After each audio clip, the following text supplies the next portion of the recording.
সঞ্চয়পত্রের interest রেটে আসছে বড় পরিবর্তন।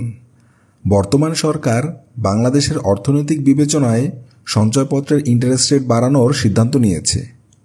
তবে সঞ্চয়পত্রের রিলেটেড কিছু সুসংবাদের পাশাপাশি কিছু দুঃসংবাদও রয়েছে।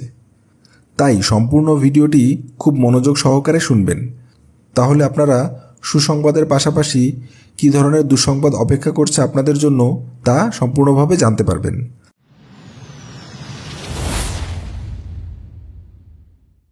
আজকের ভিডিওটি বাংলাদেশের বর্তমান অর্থনৈতিক পরিস্থিতিতে সঞ্চয়পত্রের সুদের হার কী পরিবর্তন আসছে তা নিয়ে। নতুন সরকার কী ধরনের সিদ্ধান্ত নিয়েছে এবং এই পরিবর্তন কিভাবে সঞ্চয়পত্রের মালিকদের ও নতুন ক্রেতাদের প্রভাবিত করতে পারে। নতুন সরকার ক্ষমতায় আসার পর থেকেই দেশের অর্থনীতি স্থিতিশীলতা বজায় রাখতে বিভিন্ন পদক্ষেপ নিচ্ছে। এর মধ্যে সঞ্চয়পত্রের সুদের হারও একটি গুরুত্বপূর্ণ দিক। অর্থনৈতিক উন্নতি ও সঠিক অর্থনৈতিক পরিকল্পনা বাস্তবায়নের জন্য সঞ্চয়পত্রের সুদের হার পরিবর্তন আনার ঘোষণা দিয়েছে বর্তমান সরকার।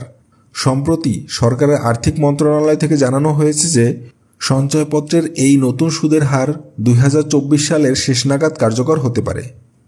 নতুন সুদের হার হতে পারে বর্তমান সুদের হারের সাথে 1 থেকে 2% বেশি। অর্থাৎ আপনি বর্তমানে 11% সুদ পান, তাহলে এটি হবে 12 থেকে 13% পর্যন্ত। সঞ্চয়পত্রের ধরন ও মেয়াদ অনুযায়ী এই হার পরিবর্তন হতে পারে। যারা নতুন করে সঞ্চয়পত্র কিনতে চান তাদের জন্য এটি একটি চমৎকার সময় হতে পারে। এছাড়াও সঞ্চয়পত্র রিলেটেড সুদের হার সম্পর্কে বিস্তারিত তথ্য জানতে ভিজিট করুন স্ক্রিনে দেখানো এই ওয়েবসাইটে। সুদের হার বৃদ্ধির ফলে সঞ্চয়পত্রে বিনিয়োগ করা আরও আকর্ষণীয় হয়ে উঠবে। এতে করে আপনি বাড়তি কিছু মুনাফা অর্জন করতে পারবেন। এছাড়াও সরকার সঞ্চয়পত্র ক্রয়ের পদ্ধতিটি আরও সহজ ও ডিজিটাল করেছে, যাতে আপনাকে দীর্ঘ সময় ব্যাংকে গিয়ে অপেক্ষা করতে না হয়। তবে এত বড় সুসংবাদের পাশাপাশি কিছু দুঃসংবাদ রয়েছে। সেটি হচ্ছে বিদ্যমান সঞ্চয়পত্র মালিকদের জন্য। যাদের ইতিমধ্যে সঞ্চয়পত্র কেনা রয়েছে তারা কিন্তু বর্ধিত ইন্টারেস্ট রেট পাবেন না।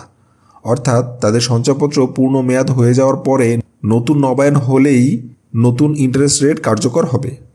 তাই বিদ্যমান সঞ্চয়পত্র মালিকদের জন্য এটি একটি দুঃসংবাদ। সঞ্চয়পত্রের ইন্টারেস্ট রেটের এই পরিবর্তনের ফলে দেশের অর্থনীতিতে কী ধরনের প্রভাব ফেলতে পারে তা নিয়ে কিছু কথা বলা খুবই জরুরি। সুদের হার বাড়ানোর ফলে সাধারণ মানুষ এবং প্রবাসীরা উৎসাহিত হবেন সঞ্চয়পত্রে বিনিয়োগ করতে, যা দেশের অর্থনৈতিক স্থিতিশীলতা বাড়াতে সহায়তা করবে। তবে এতে কিছুটা ঝুঁকিও রয়েছে, কারণ সরকার এই বাড়তি সুদের টাকা ম্যানেজ করার জন্য অন্য খাতে বাজেটের শার্টকাট করতে পারে। আপনি যদি নতুন করে সঞ্চয়পত্র কিনতে চান বা আপনার পুরাতন সঞ্চয়পত্র নবায়ন করতে চান, এটি হতে পারে আপনার জন্য দারুণ সুযোগ। যদি ভিডিওটি উপকারে আসে তাহলে লাইক দিন, বন্ধুদের সাথে শেয়ার করুন আর চ্যানেলটি সাবস্ক্রাইব করতে ভুলবেন না। সো আজ আমি যাচ্ছি, দেখা হবে নতুন কোনো ভিডিওতে।